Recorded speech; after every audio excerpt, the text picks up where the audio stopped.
అందరికీ నమస్కారం. Breaking news. తెలంగాణలో భారీగా రేషన్ కార్డుల రద్దు.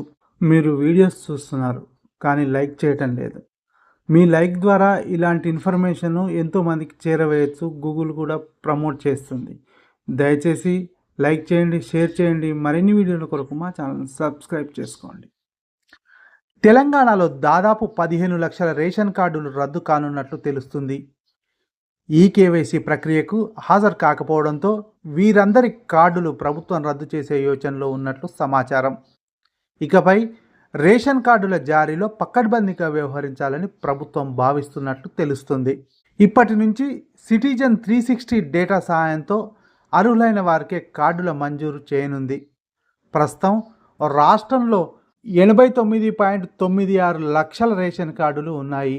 ఈ వీడియో నచ్చినట్లయితే లైక్ చేయండి, షేర్ చేయండి. మరిన్ని వీడియోల కొరకు మా ఛానల్ సబ్స్క్రైబ్ చేసుకోండి.